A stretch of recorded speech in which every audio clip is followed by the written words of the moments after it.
Assalamualaikum. Hari ini cikgu akan mengajar tajuk baru iaitu tajuk pecahan dan perpuluhan. Cikgu akan menerangkan dalam topik kenali pecahan. Pengajaran dalam video ini berdasarkan sukatan pelajaran KSSR Buku Teks Matematik tahun 2 Jilid 2. Murid-murid bolehlah merujuk muka surat 1 hingga 3. Bagi yang baru menonton video cikgu ini, bolehlah tekan subscribe dan loceng untuk notifikasi video yang baru dan lain. Perhatikan gambar rajah ini. Ibu ada satu kek. Ibu telah memotong kepada 3 bahagian yang sama besar. Budak lelaki itu mendapat 1 bahagian, manakala budak perempuan itu juga dapat 1 bahagian. Ibu pun mendapat 1 bahagian. 1 daripada 3 bahagian dinamakan 1/3. Mari kita kenali pecahan dengan contoh nombor 1. Kalau kita lihat dalam contoh dalam buku teks nombor 1 tadi, ada sebiji kek yang dipotong 6 bahagian. Kalau kita lihat, ini umpama sebiji kek yang dipotong 6 bahagian. 6 bahagian tu nak menunjukkan 6 bahagian tu sama besar, cikgu tunjukkan melalui kertas ni yang dah dipotong bentuk bulatan. Jadi lipat, tengok tak ada yang lebih, lipat lagi dan lipat lagi. Jadi nak menunjukkan di sini saiznya adalah sama besar. Kalau sama besar, barulah kita boleh menulis dalam bentuk pecahan. Okey. Dalam situasi tadi, ibu telah memotong 6 bahagian pada sebiji kek. Kemudian, dia mengeluarkan 1 bahagian tersebut. 1 saja dikeluarkan. 1 bahagian yang dikeluarkan. Jadi 1 bahagian ini boleh ditulis dalam bentuk pecahan 1/6. 1 mewakili bahagian yang berorek 1. Yang bawah ni 6 menunjuk untuk semua bahagian ni. 1, 2, 3, 4, 5, 6. 6.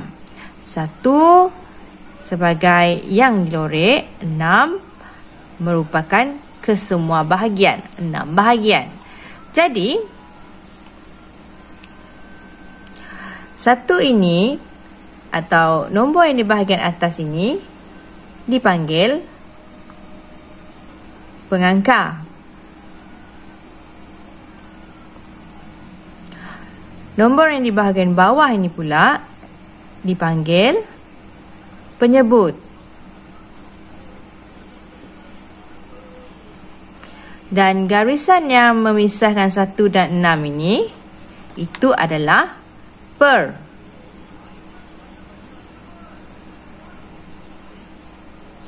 Okey, boleh faham? Nombor yang bahagian atas dikenali sebagai pengangka. Nombor yang bahagian bawah dikenali sebagai penyebut. Garisan yang memisahkan 1 dan 6 ini dipanggil per. Pecahan mestilah mempunyai bahagian-bahagian yang sama besar, sama saiz. Okey. Kalau pecahan ini ditulis dalam bentuk ayat seperti ini. 1/6. 1 bahagian yang berlorek per 6, 6 ke semua bahagian.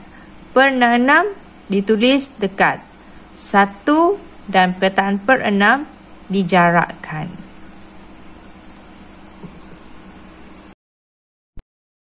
Sekarang kita akan lihat contoh nombor 2. Di hadapan cikgu ada 2 keping kertas, 1 keping dilipat seperti hati. 1 lagi dipotong berbentuk segi 4 tepat dan dilipat seperti tangga. Okey, kita pergi kepada kepingan kertas yang bentuk hati ni. Cikgu telah potongkan hati ni dengan sama besar. Okey, sama besar. Okey, bila dibuka, yang di sebelah kiri ni sama besar dengan di sebelah kanan. Bentuk pun sama. Jadi, kalau cikgu bahagikan dengan sama besar, ia menjadi dua bahagian. Kemudian, cikgu akan lorekkan satu bahagian ini. Jadi, bahagian yang berlorek ini akan dikenali sebagai 1/2. 1 mewakili bahagian yang dilorek, 2 penyebut mewakili dua bahagian. Okey, sekarang kita tengok kertas yang segi 4 tepat ni. Cikgu dah lipat seperti tangga. Jadi, bila kita lipat, kertas ni dilipat dengan sama besar. Ya, sama besar. Jadi, apabila kita kira lipatan ni 1, 2, 3, 4, 5. Ada 5 bahagian. Jadi, cikgu akan gariskan supaya kamu lebih jelas nampak bahagian-bahagian pada lipatan kertas ini.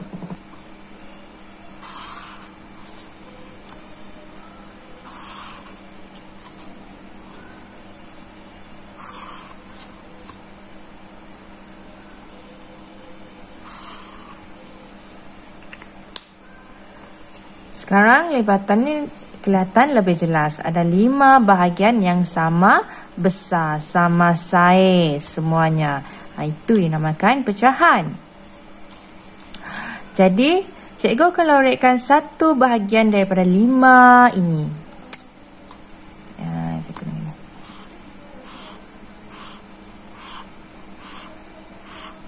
Jadi, satu bahagian yang berlorek ini kita boleh tulis 1 bahagian yang berlorek per kesemua bahagian. 1, 2, 3, 4, 5. Ada 5 bahagian.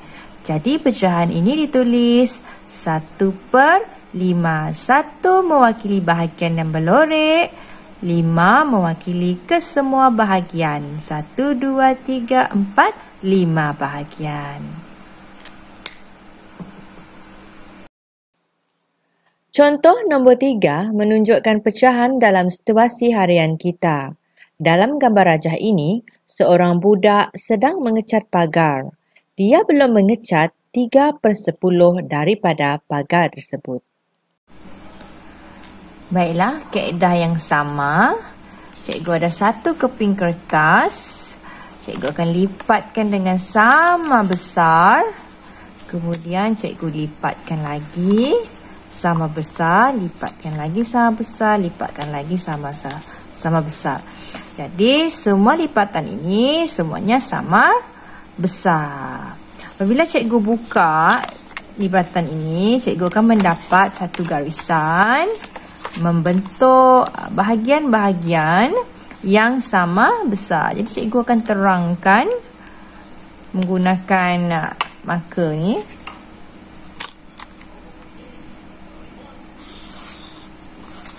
Supaya kamu akan nampak lebih jelas.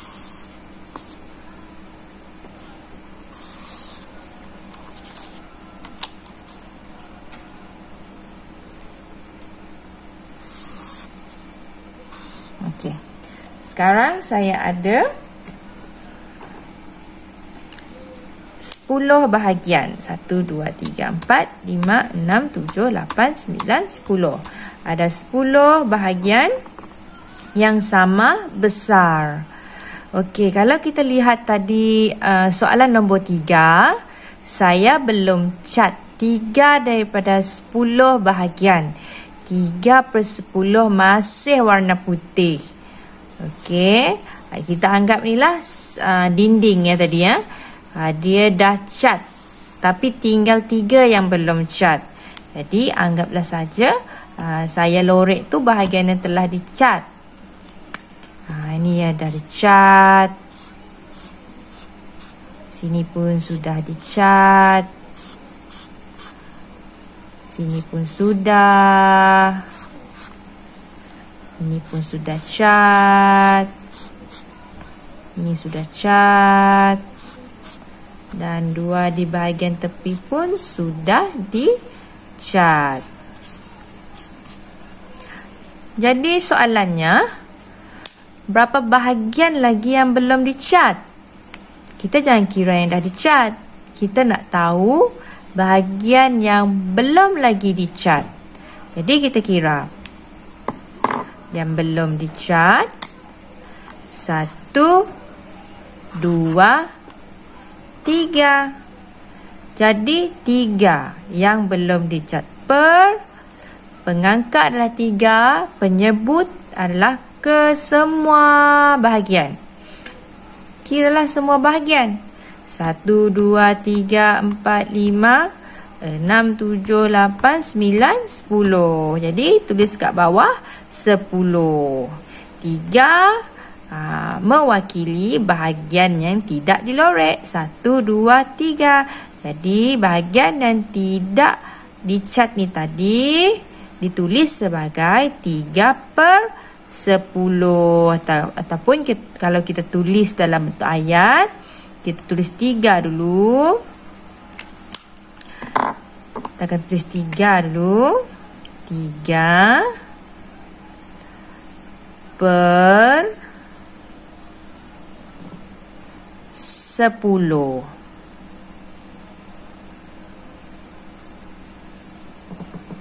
Ingat, 3 jarak per 10. Per 10 ni kita rapatkan.